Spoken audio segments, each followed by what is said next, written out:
Video کے نیچے subscribe کے بٹن پہ کلک کریں، بیل کے آئیکن پہ کلک کیجئے تاکہ ہر نئی ویڈیو کی نوٹیفیکیشن آپ کو مل جائے۔ وعلیکم السلام ورحمۃ اللہ۔ جی حضرت سے مجھے پوچھنا تھا کہ حضرت یہ جو چوتھا کلمہ ہے اس کو حدیث شریف میں خیر الدعا بھی کہا ہے اور یہ بازار میں پڑھنے کی بھی دعا ہے، تو حضرت اس میں بظاہر دیکھتے ہیں تو کوئی دعائیہ کلمات یعنی اللہ سے مانگنے کی کوئی الفاظ تو ہے نہیں، تو پھر ہم اس میں دعا کے مفہوم کو کیسے سمجھیں کہ یہ جو چوتھا کلمہ ہے یہ دعا کیسے ہے؟ اس کی ذرا وضاحت فرما دیجیے۔ بہت اچھا، ماشاء اللہ ماشاء اللہ، آپ نے بڑا اچھا سوال کیا۔ چوتھا کلمہ، کلمہ توحید اس کو کہتے ہیں، توحید۔ تو کلمہ توحید جو ہے اس کو جو ہے وہ کلمہ دعا فرمایا۔ اصل میں بات یہ ہے کہ توحید جو ہے یہ ساری دعاؤں کی جڑ و بنیادی توحید ہے، کیونکہ دعا اللہ تبارک و تعالی سے انسان مانگتا ہے، اور وہاں جب پکا مواعد ہو کر جب مانگے گا ابھی تو عطا ہوگا۔ یہ اصل میں یہ کلمہ توحید یہ گیٹ وے ہے دعاؤں کا، گیٹ وے ہے۔ تو توحید گیٹ وے، جب آپ توحید کے مقام کو پا جاتے ہیں تو پھر نتیجہ یہ ہوتا ہے کہ وہ اللہ تبارک و تعالی سمجھتے ہیں کہ اس کا داتا صرف میں ہی ہوں، یہ میرے ہی در کو جو پکڑ کے چوکڑ کو پکڑ کے بیٹھا ہے، میرے علاوہ اس کا کوئی بھی نہیں ہے، یعنی ایسی توحید کامل لے کے آیا۔ اب اللہ تبارک و تعالی اس کی ضرورت کو بغیر مانگے بھی دینا شروع کر دیتی ہے۔ لیکن اگر کسی کو پتا ہو کہ یہ میرے دروازہ کھٹکائے گا، دوسرے کا بھی کھٹکھٹائے گا، تیسرے کا کھٹکھٹائے گا۔ چنانچہ آپ دیکھ کے فقیر جو گلیوں میں مانگتے ہیں، آپ اس کو 1 روپے ہی دیتے ہیں یا زیادہ، ایک لپ جو دے دیتے ہیں آٹے کی، آپ کو پتا ہے اگلے گھر سے بھی لے گا، تیسرے گھر سے بھی لے گا، چوتھے گھر سے، یہی ہوگا۔ بلکہ اس پر مجھے واقعہ یاد آ گیا، میرے والد نسبتی سلطان الاولیاء امام الاتقیاء شہید اسلام حضرت مولانا محمد یوسف لدھیانوی شہید رحمۃ اللہ علیہ، بڑی حکمتیں تھی ان کی، ہر قول و فعل میں بڑی حکیمانہ انداز تھا۔ تو ایک مرتبہ بائیں دروازے پہ کوئی آیا، کھٹکھٹایا کسی نے، آپ دروازے پہ گئے تو دیکھا کہ وہاں پہ جو ہے وہ ایک صاحب ہیں، انہوں نے کوئی بات کی ہوگی، تو بات کی تو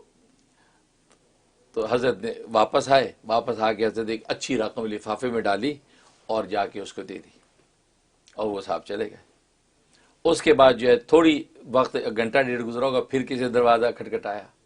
حضرت پھر اٹھ کے گئے تو باہر ایک شخص کو مانگنے والا، اس نے کچھ مانگا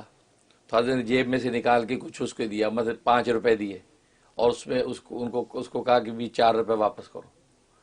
اب وہ بیچارہ گن رہا اپنی اس کے زنبیل میں سے نکال رہا ہے، 1 روپیہ 8 آنے کر کے اس نے 4 روپے پورے کر کے حضرت کو دیے، اور 1 روپے دیا اور چلا گیا۔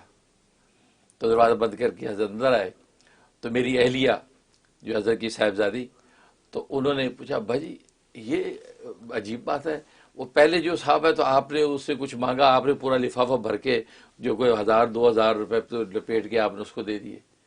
اور یہ بعد میں آیا بیچارہ، اس کی تو آپ سر پہ سوار ہو گئے کہ بھائی پورے 4 روپے واپس کرو بھائی، وہ 8 آنے 4 آنے پائیاں کر کے آپ کو 4 روپے پورے کیے، اب آپ اس سے ٹلے اور روپیہ دے کے گھر آئے۔ تو یہ کیا ماجرا، تو آپ 5 روپے دے دیتے، اس کو آپ نے 2500 دے دیے۔ تو آپ بجی مسکرانے لگے۔ کیا فرمایا؟ پہلا جو آدمی آیا تھا اس سے میرے سے مانگا تھا، اور میرے دروازے کے علاوہ اور کوئی دروازوں سے نہیں کھٹکھٹانا تھا، لہذا اس سفید پوش کی عزت اسی میں تھی، اس کو میں نے دے دیا۔ اور دوسرا، یہ گلی میں گھر کوچے میں جا کے ہر دروازہ بجائے گا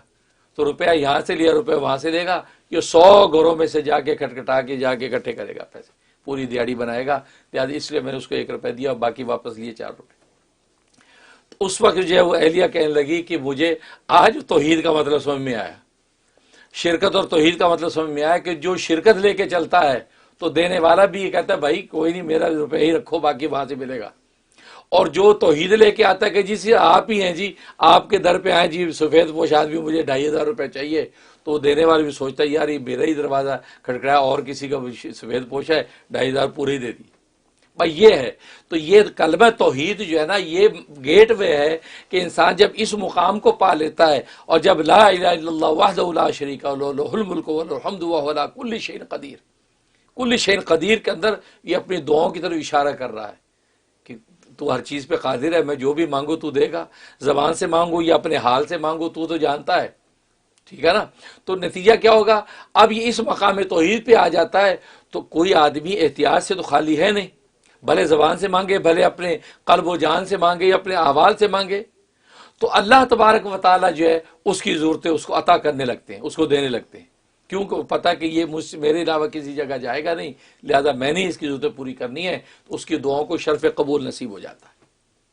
اس لیے کلمہ توحید کو فرمایا کہ یہ کلمہ دعا ہے، مطلب یہ دعا کا گیٹ وے ہے، جو اس مقام پہ آ جاتا ہے تو اس کو غیر پہ نگاہ اٹھانے کی ضرورت نہیں، اور وہ بھی سخی داتا ہے سمجھتا ہے کہ میرے علاوہ کہیں نہیں جائے گا، لہٰذا اس کی جھولی بھر دو تاکہ کسی اور کے پاس جانے کا احتیاج نہ رہے، اس لیے اس کا کلمہ توحید کہتے ہیں۔ ماشاء اللہ بہت خوبصورت، الحمدللہ، مطلب اس سے تو آپ نے ایسا جواب دیا کئی عقدے کھل گئے، اللہ اکبر۔ کیونکہ نبیوں کے بھی یہ تعلیمات ہیں، توحید کو پکا کر رہے ہیں، حالانکہ وہ توحید ہی پر پکے ہیں، پھر بھی آپ توحید کو، اس سے تو ماشاءاللہ آپ آج ہم نے سوچا تھا شبہ کا ازالہ نہیں کریں گے اور سب سے بڑھ کے شبہ کا ازالہ ہو گیا، یہ تو ماشاءاللہ شکر ہے، الحمدللہ۔ الحمدللہ۔ الحمدللہ۔